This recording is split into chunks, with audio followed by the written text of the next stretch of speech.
చిన్నారులను పోషకాహార లోపం నుండి సంపూర్ణ పోషణ వైపునకు నడిపించే బృహత్తరమైన కార్యక్రమంలో సమాజంలో ప్రతి ఒక్కరూ భాగస్వాములు కావాలని మంత్రి కందుల దుర్గేష్ పిలుపు ఇచ్చారు. పోషకాహార లోపం, ఆర్థికపరమైన ఇబ్బందులు, తల్లిదండ్రుల్లో సరైన అవగాహన లేమి, బలవర్ధకమైన ఆహారం అందకపోవడం తదితర కారణాలతో సరైన రీతిలో ఎదగని చిన్నారులు సంపూర్ణ ఆరోగ్యం కోసం చిన్నారి ఆరోగ్యం కార్యక్రమాన్ని రూపొందించడం శుభ పరిణామమని మంత్రి కందుల దుర్గేష్ అన్నారు. శనివారం రాజమహేంద్రవరంలోని వెంకటేశ్వర ఆనంకళ కేంద్రంలో గెయిల్ లిమిటెడ్ కంపెనీ వారి కార్పొరేట్ సామాజిక బాధ్యత నిధులతో ఏర్పాటు చేసిన చిన్నారి ఆరోగ్యం కార్యక్రమం ప్రారంభోత్సవంలో మంత్రి కందుల దుర్గేష్ ముఖ్య అతిథిగా పాల్గొన్నారు. కార్యక్రమంలో భాగంగా చిన్నారి ఆరోగ్యం పోస్టర్ను ఆవిష్కరించారు. అంగన్వాడీ ద్వారా ఏర్పాటు చేసిన స్టాల్స్ను సందర్శించి అక్కడ పదార్థాలను రుచి చూశారు. అనంతరం ఈ నెలాఖరున పదవీ విరమణ చేయుచున్న జిల్లా స్త్రీ సస్యక్షేమ శాఖ అధికారి కె విజయకుమార్ని సన్మానించారు. కార్యక్రమం చివరిలో బాలింతలకి శ్రీమంతం, చిన్నారులకు గ్రాడ్యుయేషన్ నిర్వహించారు. ఈ సందర్భంగా మంత్రి కందుల దుర్గేష్ మాట్లాడుతూ రాష్ట్రంలోనే తొలిసారిగా తూర్పుగోదావరి జిల్లాలో ఏర్పాటు చేసిన ఈ తరహా కార్యక్రమం ద్వారా రాష్ట్రానికి ఆదర్శంగా రోల్ మోడల్గా నిలవాలన్నారు. ఇలాంటి కార్యక్రమాలు రాష్ట్రంలో అన్ని చోట్ల జరగాలని ఆకాంక్షించారు. ఆరోగ్య సంరక్షణపై ప్రజల్లో అవగాహన కల్పించే కార్యక్రమాలు చేపట్టాలని అధికారులకు సూచించారు. తూర్పుగోదావరి జిల్లాలో 6 నెలల వయసు నుండి 6 ఏళ్ల వయసు గల దాదాపు 74,238 మంది చిన్నారుల సంపూర్ణ ఆరోగ్యానికి కృషి చేయడం సంతోషకరమని మంత్రి దుర్గేష్ అన్నారు. అందులో 1,438 మంది చిన్నారులు ఇతరత్ర అనారోగ్య సమస్యలతో బాధపడుతున్నారని, వారి కోసం చిన్నారి ఆరోగ్యం పేరుతో ఒక కార్యక్రమం ఏర్పాటు చేసి తద్వారా వారి తల్లిదండ్రులకు అవగాహన కల్పించి సామాజిక బాధ్యతతో ఆయా చిన్నారులకు పోషకాహార లోపం నుండి సంపూర్ణ పోషణ వైపుకు నడిపించేందుకు కార్యాచరణ ప్రణాళిక సిద్ధం చేసిన ప్రతి ఒక్కరికి కృషిని మంత్రి కందుల దుర్గేష్ కొనియాడారు.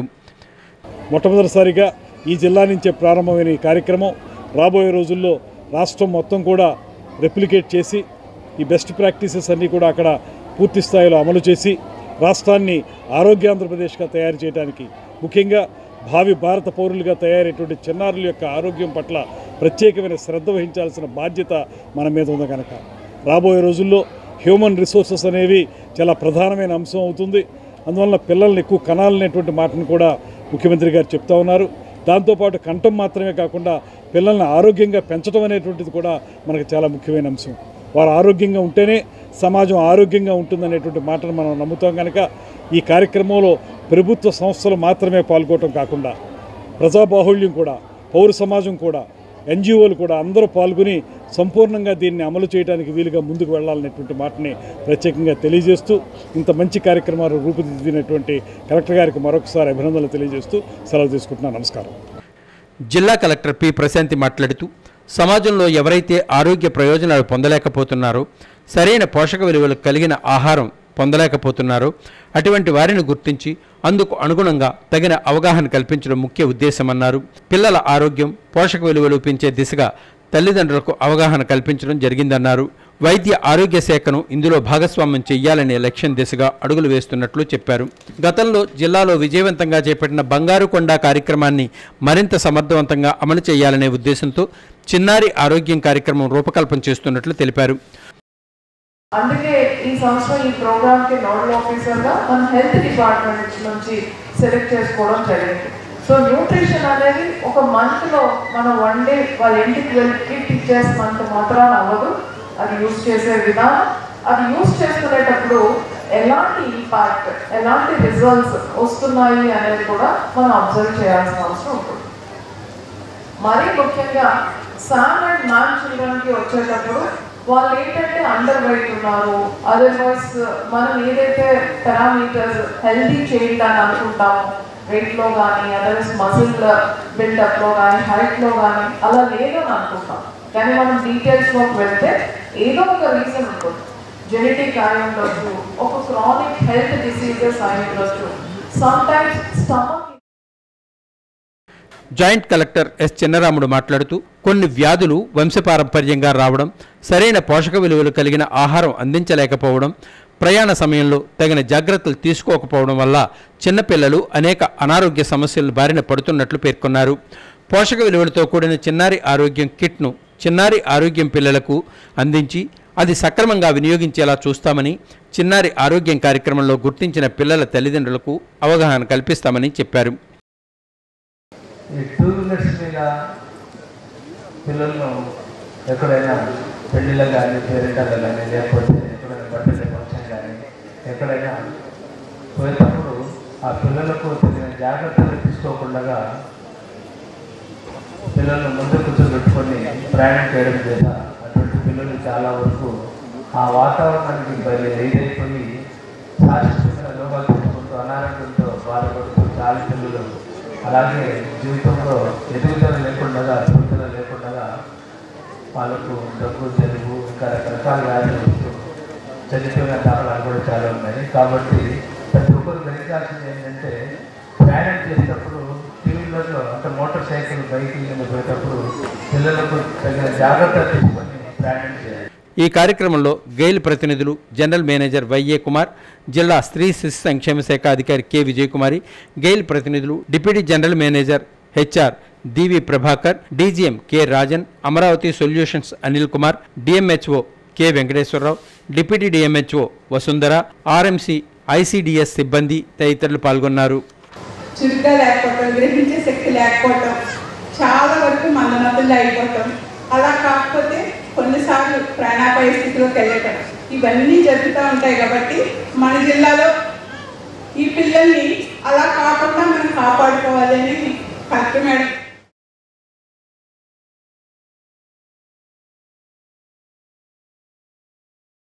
విద్యారంగంలో సమస్యలను యుద్ధ ప్రాతిపదికపై ప్రభుత్వం పరిష్కరించాలని ఏఎస్ఎఫ్ రాష్ట్ర ప్రధాన కార్యదర్శి బందేల నాసరజీ డిమాండ్ చేశారు. రాష్ట్ర వ్యాప్తంగా విద్యారంగ సమస్యలు పరిష్కరించాలని ఏఐఎస్ఎఫ్ తూర్పుగోదావరి జిల్లా సమితి ఆధ్వర్యంలో మీడియా సమావేశం నిర్వహించారు. ఈ సందర్భంగా ఏఐఎస్ఎఫ్ రాష్ట్ర ప్రధాన కార్యదర్శి బందెల నాజర్ మాట్లాడుతూ ఎన్నికలలో ఎన్డీఏ కూటమి ఇచ్చినటువంటి హామీలలో భాగంగా పీజీ విద్యార్థులకు శాపంగా మారిన జీవో నెంబర్ 77 రద్దు చేయాలని డిమాండ్ చేశారు.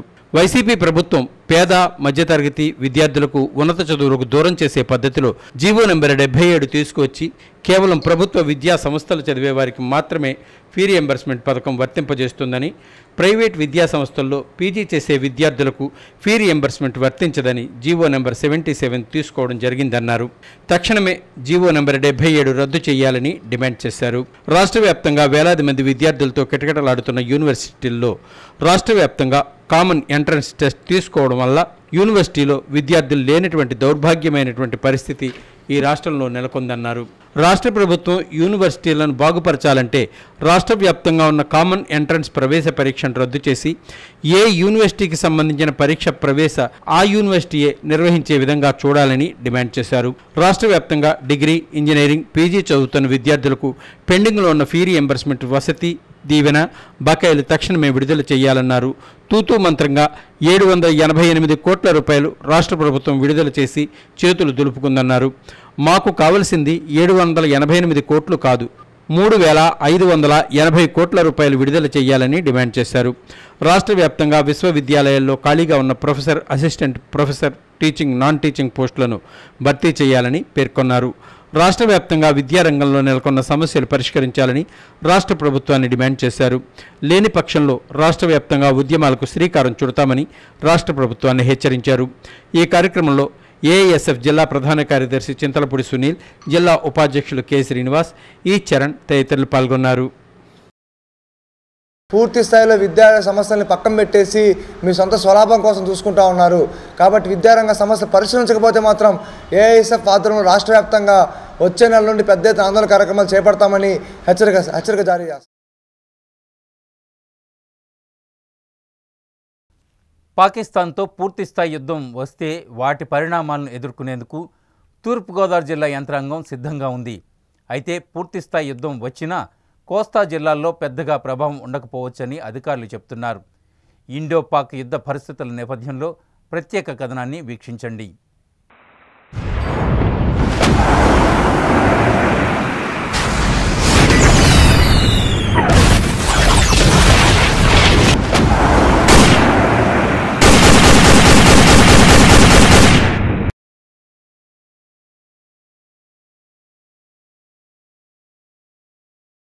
ఆపరేషన్ సింధూర్ తదనంతర పరిణామాల్లో పాకిస్తాన్ భారత్తో యుద్ధానికి సిద్ధమై దేశంలోని సరిహద్దు ప్రాంతాల్లో మెరుపు దాడులకు దిగింది. పహల్గాం ఉగ్రదాడి జరిగిన వెంటనే భారత్ అప్రమత్తమైంది. సింధూర్ పేరిట పాకిస్తాన్పై మెరుపు సిద్ధమై దేశవ్యాప్తంగా మాక్ డ్రిల్స్ నిర్వహించి ప్రజలను అప్రమత్తం చేసింది. దీనిలో భాగంగా తూర్పుగోదావరి జిల్లాలో కూడా మాక్ డ్రిల్స్ నిర్వహించారు. జిల్లా వ్యాప్తంగా మధురపూడి విమానాశ్రయం, రైల్వే స్టేషన్ వంటి దాదాపు 14 పాయింట్లను గుర్తించి ఆయా ప్రాంతాల్లో గస్తీ, సోదాలు జరుపుతున్నారు. అయితే పూర్తిస్థాయి యుద్ధం వచ్చినా కోస్తా జిల్లాల్లో పెద్దగా ప్రభావముండదని అధికారులు చెబుతున్నారు. యుద్ధం సంభవిస్తే మొదటి శ్రేణి నగరాలైన పాకిస్తాన్ సరిహద్దు ప్రాంతాల్లో తీవ్ర ప్రభావముంటుంది. యుద్ధం మరింత విస్తరిస్తే ఢిల్లీ, ముంబై వంటి మెట్రోపాలిటన్ నగరాలు, ద్వితీయ శ్రేణిలో తూర్పుకోస్తా నౌకాదళమున్న విశాఖపట్నం వంటి నగరాలకు ప్రభావం తాకుతుంది. తరువాతే రాజమహేంద్రవరం, కాకినాడ వంటి తృతీయ శ్రేణి నగరాలపై ప్రభావముంటుందని అధికారులు చెబుతున్నారు. అయినా యంత్రాంగం అప్రమత్తంగానే ఉంది. దీనిలో భాగంగా ప్రజలను, పోలీసులను, రెడ్ క్రాస్, ఎన్ఘన సెంటీమీటరు, ఎన్ఎస్ఎస్, మాజీ సైనికుల వంటి వారిని సంసిద్ధులను చేస్తున్నారు. అలాగే బ్లాకౌట్కు కూడా ప్రజలను సంసిద్ధులను చేస్తున్నారు. బ్లాకౌట్లో భాగంగా విద్యుత్ సరఫరాను నిలిపివేస్తారు. దాదాపు కర్ఫ్యూ వంటి నిబంధనలను అమలు చేస్తారు. రాత్రిపూట కనీసం వాహనాల వెలుగును కూడా అనుమతించరు. ప్రజలను సురక్షిత ప్రాంతాలకు తరలిస్తారు. యుద్ధం విస్తరిస్తే పైనుంచి ఆదేశాలు వచ్చిన వెంటనే విద్యుత్ సరఫరాను నిలిపివేస్తామని విద్యుత్ శాఖ అధికారులు తెలిపారు.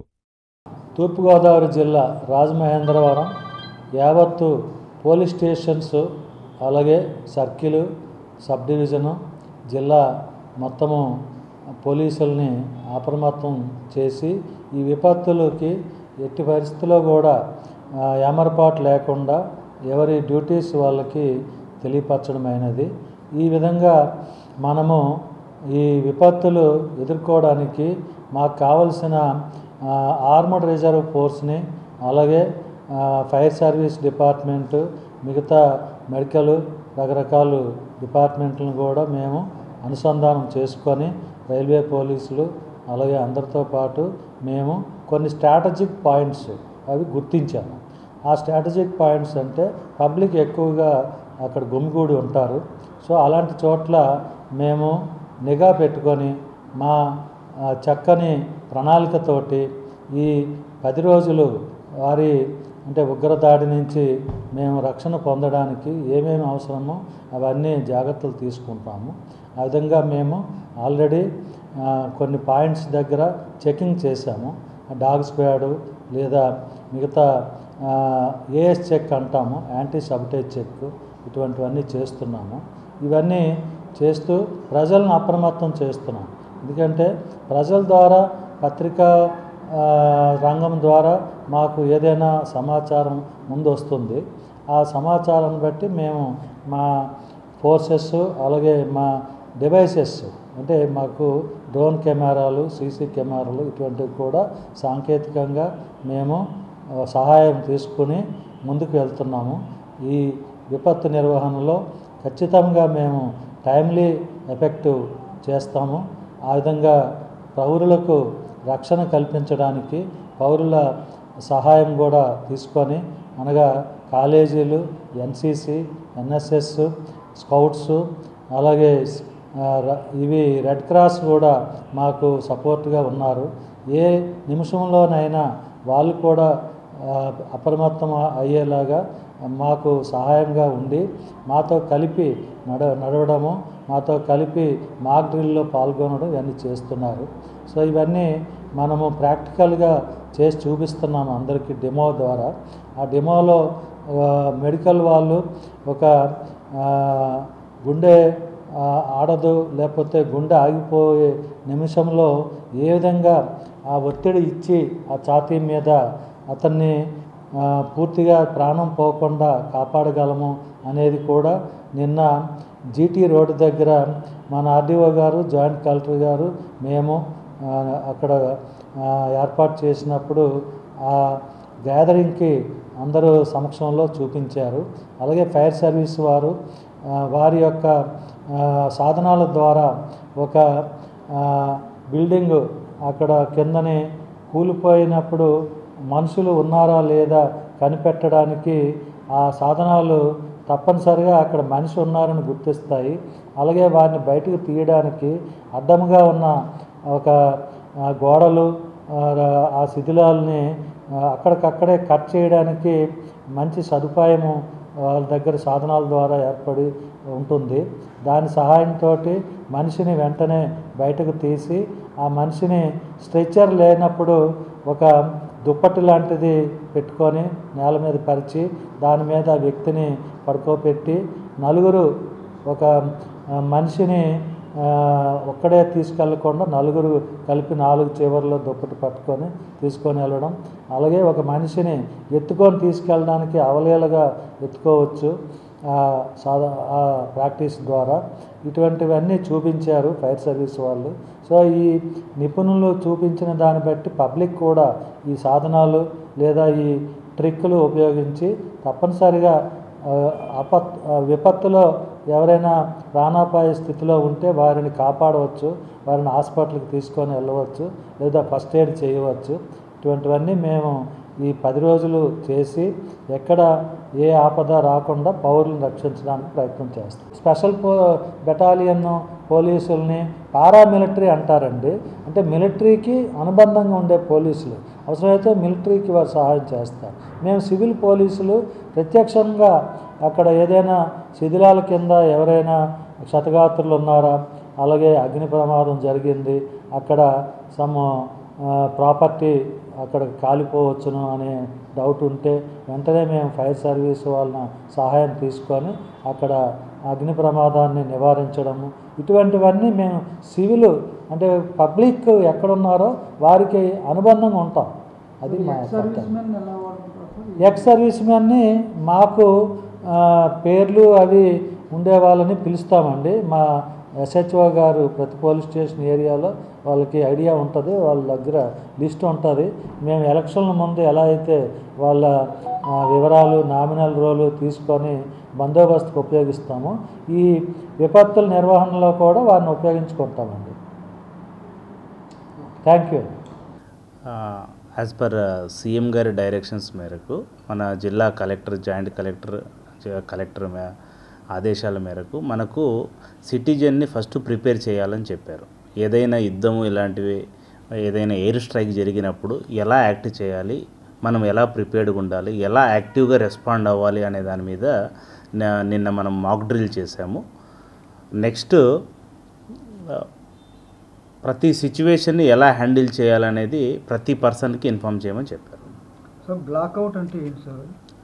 బ్లాక్అవుట్ అంటే ఏదైనా ఎయిర్ స్ట్రైక్ ఇలా జరిగినప్పుడు ఆ అపోనెంట్ ఎవరైతే మనకు ఆపోజిట్ పార్టీ ఉన్నారో వాళ్ళకి మనం క్లూ అనేది ఇవ్వకూడదు అనమాట. ఏదైనా అది అలాంటి సిచ్యువేషన్ వచ్చినప్పుడు కంప్లీట్ సైరన్ అనేది మోగుతుంది. సైరన్ మోగినప్పుడు ప్రజలందరూ లైట్స్ అనేది ఈవెన్ మన ఎలక్ట్రిసిటీ డిపార్ట్మెంట్ వాళ్ళు కంప్లీట్లీ లైట్స్ అనేది స్విచ్ ఆఫ్ చేస్తారు. అప్పుడు మనం ప్రజలు కోఆపరేట్ చేయాలి.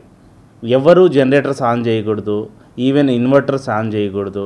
అంటే ఆన్ చేస్తే ఇక్కడ లైట్స్ ఉన్నాయని వాళ్ళు పైనుంచి చూసుకొని ఇక్కడ ప్రజలు ఉన్నారు అనేసి మనకి ఎయిర్ స్ట్రైక్ చేసే అవకాశం ఉంటుంది. కాబట్టి కంప్లీట్ డార్క్ అయిపోవాలి, దాన్నే బ్లాక్అవుట్ అంటారు. సార్ మనది ఎన్నో టైర్లో ఉందండి ఈ వార్ సంబంధించి? మన టైర్ మన విశాఖపట్నం నేవల్ బేస్ ఉంది కాబట్టి అది కేటగిరీ 2లో ఉంది. రాజమండ్రి వరకు అయితే మనము కేటగిరీ 3లో ఉన్నాము. నైబరింగ్ స్టేట్స్ ఏవైతే ఉన్నాయో అవి కేటగిరీ 1లో హై అలర్ట్లో ఉన్నాయి. మనమైతే కేటగిరీ 3లో ఉన్నాం. విశాఖపట్నం కేటగిరీ 2లో ఉంది మన ఆంధ్రప్రదేశ్. క్లాసిఫికేషన్ అంటే ఇది అలర్ట్నెస్ మీద బట్టి ఉంటుంది. కేటగిరీ 3 అంటే లీస్ట్ కన్సర్న్, అంటే ఏ దాని మీద వాళ్ళు అటాక్ చేయొచ్చు అనే దాన్ని బట్టి కేటగిరీ 1, 2, 3 అని డివైడ్ చేశారు. మనం 3లో ఉన్నాం.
భారతదేశంలో యుద్ధం వస్తే అందరం ఒకటే అన్న విధంగా ధైర్యం స్థైర్యం కలిగిన సైనికులకు అండగా నిలబడదామని చాటి చెబుదామని రాష్ట్ర మంత్రి కందుల దుర్గేష్ పిలుపు ఇచ్చారు. దుష్టశక్తుల ఆటలను కట్టించే విధంగా అద్భుతమైనటువంటి కార్యదీక్షతో ముందుకు వెళ్తున్న ప్రధాని నరేంద్ర మోదీ ఆలోచనను అమలు చేస్తున్నటువంటి త్రివిధ దళాల గొప్పతనాన్ని, అందులో అసూలు బాసిన భారత జవాన్లను స్మరించుకుందామని మంత్రి కందుల దుర్గేష్ అన్నారు. శనివారం రాజమహేంద్రంలోని వెంకటేశ్వర ఆనంద్ కళాకేంద్రంలో ఏర్పాటైన కార్యక్రమంలో మంత్రి కందుల దుర్గేష్ పాల్గొన్నారు. ఈ సందర్భంగా మంత్రి కందుల దుర్గేష్ మాట్లాడుతూ భిన్న సంస్కృతులు, భిన్న భాషలు ఉన్నటువంటి సువిశాల భారతదేశంలో యుద్ధం వస్తే అందరం ఒకటే అన్న విధంగా ధైర్యం స్థైర్యం కలిగిన సైనికులకు అండగా నిలబడతామని చాటి చెబుదామన్నారు. పాకిస్తాన్ ఉగ్రముఖుల దాడిలో వీరమరణం పొందిన సైనికుల ఆత్మకు శాంతి కలగాలని 2 నిమిషాల పాటు మౌనం పాటించారు. ప్రత్యేకించి పాక్ కాల్పుల్లో చొరబాటుదారులను హతమార్చే క్రమంలో ఏపీకి చెందిన జవాన్ మురళీ నాయక్ వీరమరణం కలిచివేసిందని నివాళులర్పించారు. అందరం దేశ సమగ్రతకు నిలబడదామని పిలుపునిచ్చారు. ఈ సందర్భంగా వీరమరణం పొందిన సైనికుల కుటుంబాలకు ప్రగాఢ సానుభూతిని తెలుపుతూ భారత్ మాతాకి జై, జై జవాన్ అంటూ మంత్రి దుర్గేష్ నినదించారు. ఈ కార్యక్రమంలో జిల్లా collector P Prashanthi, joint collector Chinaramudu, జిల్లా స్త్రీ శిశు సంక్షేమ అధికారి K Vijay Kumari, DMNHO K Venkateswara Rao, deputy DMNHO N Vasundhara, RMC, IDS సిబ్బంది పాల్గొన్నారు. భారతదేశాన్ని కాపాడడానికి నిరంతరం మనకు రక్షణగా నిలబడినటువంటి భారత సైనికులందరికీ కూడా ప్రత్యేకమైనటువంటి ధన్యవాదాలు తెలియజేస్తూ, ఇవాళ దుష్టముష్కరులు మన మీద తెగబడినప్పుడు వారి నుంచి దేశాన్ని రక్షించడానికి ఎంతగానో శ్రమిస్తున్నటువంటి భారత్ జవాన్లకు, త్రివిధ దళాల అధికారులకు, వారందరినీ అద్భుతంగా నడిపిస్తున్నటువంటి ప్రధానమంత్రి నరేంద్ర మోడీ గారికి మనందరం కూడా సమైక్యంగా మీ వెనక నిలబడుతున్నాం అనేటువంటి మాటను తెలియజేస్తూ, అదేవిధంగా మన ఆంధ్ర ప్రాంతానికి చెందిన మురళీ నాయక్ నిన్న జరిగినటువంటి దాడుల్లో అసూలు కోల్పోవటం అనేటువంటిది చాలా బాధాకరమైనటువంటి విషయం. ఆయన ఆత్మకు శాంతి కలగాలని, అదేవిధంగా పహల్గామ్లో జరిగినటువంటి దాడుల్లో అమాయకులైనటువంటి పౌరులు ఎవరైతే ప్రాణాలు కోల్పోయారో వారి ఆత్మకు శాంతి కలగాలని, వారి కుటుంబాలు పూర్తి స్థాయిలో రక్షణ పొందాలని మనస్ఫూర్తిగా కోరుకుంటూ ఈ సభ కూడా వారందరికీ కూడా నివాళులు అర్పించడం జరిగింది. అదేవిధంగా ప్రధానమంత్రి మోడీ గారు తీసుకునేటువంటి ఏ కార్యక్రమానికైనా దేశం యావత్తూ కూడా కాశ్మీర్ నుంచి కన్యాకుమారి వరకు కూడా సంఘటితంగా నిలబడి వారికి సహకారాన్ని అందిస్తామనేటువంటి మాటని ప్రతిజ్ఞని కూడా ఈ సందర్భంగా చేయడం జరిగింది.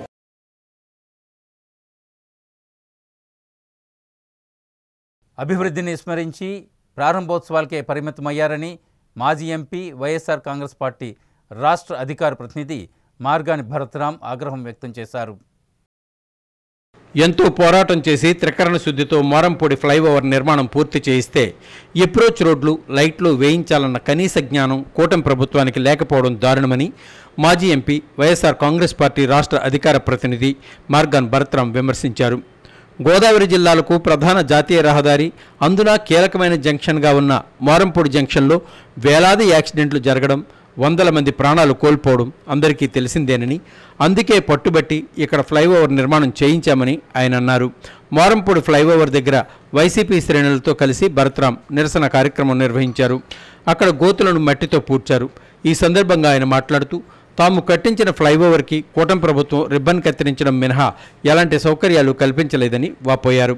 అసలు కూటమి ప్రభుత్వం ఎందుకుందని భరత్రాం ఘాటుగా విమర్శించారు. గోదావరిలో ఇసుక దోచుకోవడానికి, రాజమండ్రి నగరంలో భూములు దోచుకోవడానికి, లిక్కర్ మాఫియాతో దోపిడీ చేయడానికి, రాజమండ్రిని పేకాట క్లబ్గా చేయడానికి, గ్యాంబ్లింగ్ ఆడించడానికి స్పా సెంటర్లు పెట్టుకుని రాజమండ్రిని భ్రష్టు పట్టిస్తున్నారని భరత్రాం విమర్శించారు.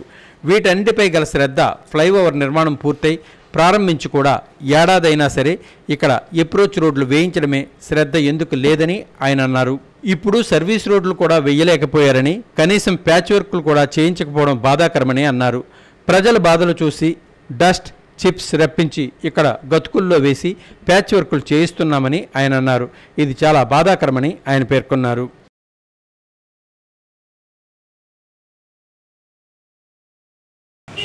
ఎందుకు ఇంత నిర్లక్ష్యం? ఎందుకు? అధికారులకైనా దృష్టి ఉండాలి కదా. పోనీ రాజకీయ నాయకులు పనికి రాకుండా ఉన్నారనుకోండి, అధికారులకైనా దృష్టి ఉండాలి కదా.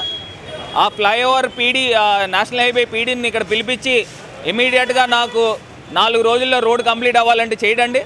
ఎందుకు చేయడండి? అసలు ఆ మాత్రం చేయలేని పరిస్థితుల్లో మరి వీళ్ళు ఉన్నారని అంటే ఎంత దౌర్భాగ్యం అనేది కూడా ఒక్కసారి కనబడుతూ ఉంది. ఖచ్చితంగా ఈ ప్రభుత్వాన్ని డిమాండ్ చేస్తూ ఉన్నాం, మీరు చేస్తారా లేకపోతే మేము చేస్తాం.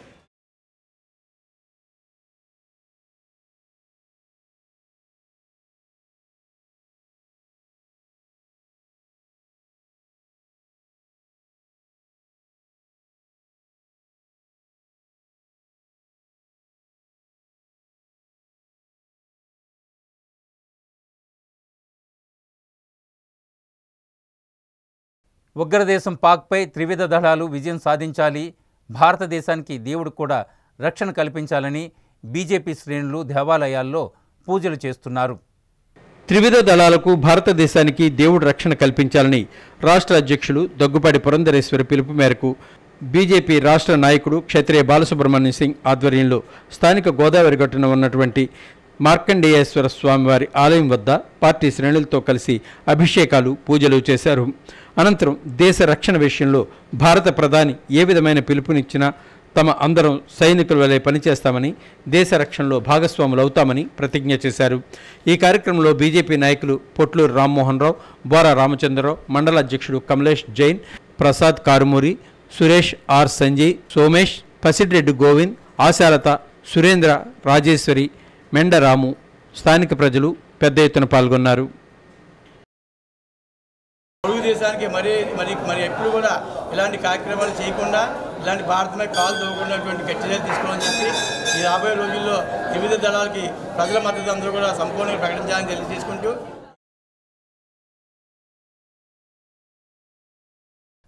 అత్యధిక సభ్యత్వాలు చేసిన Janasena party Rajahmundry corporation secretary Gunnam Shyam సుందర్ను ఘనంగా సన్మానించారు. సాయికృష్ణ థియేటర్ వద్ద Rajahmundry corporation secretary Gunnam Shyam Sundar Rajahmundry city నియోజకవర్గం నుండి అత్యధికంగా 1017 సభ్యత్వాలు చేసిన సందర్భంగా కార్మిక జనసేన నాయకులు విజయ్ ఆధ్వర్యంలో సన్మాన కార్యక్రమం జరిగింది. ఈ కార్యక్రమానికి ముఖ్య అతిథిగా Janasena party Rajamahendravaram city in charge Anushree Satyanarayana హాజరయ్యారు. ఈ సందర్భంగా అనుశ్రీ మాట్లాడుతూ రాజమండ్రి సిటీ నియోజకవర్గం నుండి ప్రథమ స్థానంలో నిలిచిన గున్నం శ్యామ్ సుందర్ని అభినందించారు. ఈ కార్యక్రమంలో జిల్లా జాయింట్ సెక్రటరీ వైవిడి ప్రసాద్, సిటీ కార్యదర్శులు అల్లంటి రాజు, విన్నావాసు, సిటీ సంయుక్త కార్యదర్శి దేవకి, చక్కెర ఫణి, జనసేన యువ నాయకులు బయ్యప్పనేడు సూర్య శ్రీకాంత్ తదితరులు హాజరయ్యారు. ఇదే విధంగా చేసిన అక్కిరెడ్డి ప్రసాద్ కూడా, అతను కూడా 1000 దాటి అతను కూడా చాలా, అసలు గతంలో చూసుకుంటే చాలా తక్కువగా చేసాడు. మేము కూడా ఎవరూ ఎక్స్పెక్ట్ చేయకుండా అతను, అలాగే తరుడు వేణు కూడా చాలా బాగా చేశాడు. అలాగే మన టీం అందరూ కూడా 300 400 కూడా చాలా.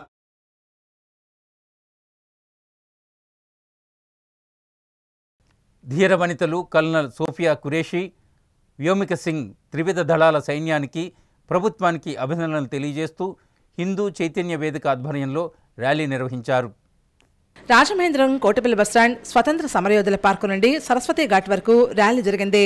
పెహల్గాం ఊచకోతకు ప్రతీకారంగా భారత్ నడుపుతున్న యుద్ధంలో భాగంగా కదనంగంలోకి ఉరికిన 2 ధీర వనితలు కల్నల్ సోఫియా ఖురేషీ, వ్యోమికా సింగ్ త్రివిధ దళాల సైన్యానికి, ప్రభుత్వానికి అభినందనలు తెలియజేస్తూ హిందూ చైతన్య వేదిక ఆధ్వర్యంలో అభినందన ర్యాలీ జరిగింది.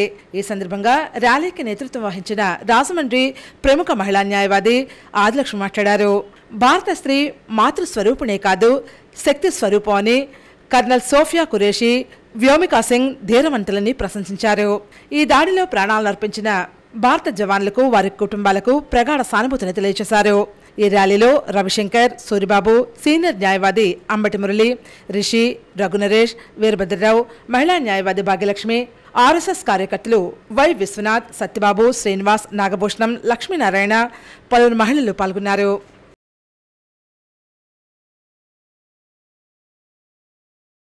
ఎటువంటి సహాయ కార్యక్రమాలైనా, అది ఆర్థికపరమైనవైనా లేకపోతే వారిలో మనోధైర్యాన్ని నింపేవైనా కానీ ప్రతి ఒక్కరూ సిద్ధంగా ఉన్నామని చెప్తూ మరొక్కసారి ఆ స్త్రీమూర్తులైనటువంటి ఇద్దరికీ కూడా పాదాభివందనాలు తెలుపుతూ ఒక్కసారి జై బోలో భారత్ మాతాకి, జై బోలో భారత్ మాతాకి, जय बोलो भारत माता। भारत में रहने वालों और भारत के बाहर रहने वालों, आप सब एक नाम याद रखना, वो नाम है नरेंद्र मोदी।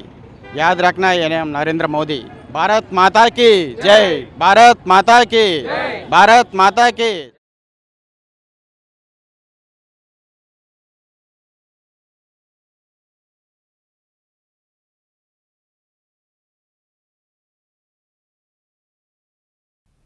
కాంగ్రెస్ పార్టీలోకి ఎంతమంది వచ్చినా సరే సమున్నత స్థాయిలో గౌరవం కల్పిస్తామని తూర్పుగోదావరి జిల్లా కాంగ్రెస్ పార్టీ అధ్యక్షులు టీకే విశ్వేశ్వరరెడ్డి ఆహ్వానిస్తున్నారు. కాంగ్రెస్ పార్టీ అంటే భవిష్యత్తును తీర్చిదిద్దే పార్టీ అని తూర్పుగోదావరి జిల్లా కాంగ్రెస్ పార్టీ అధ్యక్షులు టీకే విశ్వేశ్వరరెడ్డి అన్నారు. రాజమండ్రి ప్రెస్ క్లబ్లో ఆయన మాట్లాడారు. కాంగ్రెస్ పార్టీ ఎంతో మందిని ఉన్నత స్థాయికి తీసుకువచ్చి సమాజంలో సమున్నతమైన హోదా, గుర్తింపు, భవిష్యత్ ఇచ్చిందన్నారు. వైఎస్ఆర్సీపీ పార్టీలో పూర్తి భిన్నంగా ఉంటుందన్నారు. తాను వైసీపీలో ఉండగా పార్టీ అగ్రనేతలకు ఎన్నో సేవలు అందించానన్నారు. క్లిష్టమైన సమయంలో అండగా నిలబడితే నిరాధారణకు గురి చేశారని తీవ్రస్థాయిలో ధ్వజమెత్తారు. వైసీపీని నమ్ముకున్న చాలామంది ఆర్థిక జీవన ప్రమాణాలు తల్లకిందులైపోయాయని, శారీరక మానసిక ఆరోగ్యం క్షీణించిపోయిన వారు కూడా ఉన్నారని ఉదాహరించారు. అందుకనే ఎవరూ ఆ పార్టీలోకి వెళ్ళవద్దన్నారు. కాంగ్రెస్ పార్టీని విడిచిపెట్టి బయటకు వచ్చేసాడు. ఆ టైంలో అతనితో పాటు రాజశేఖర రెడ్డి గారు అభిమానంగా వచ్చిన వాళ్ళందరూ కూడా ఎవరికి ఏ పదవి ఇవ్వలేదండి.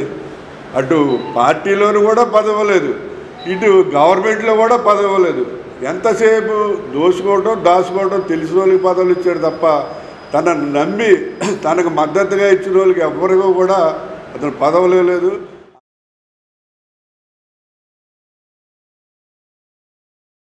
సిసిసి న్యూస్ ఇంతటితో సమాప్తం.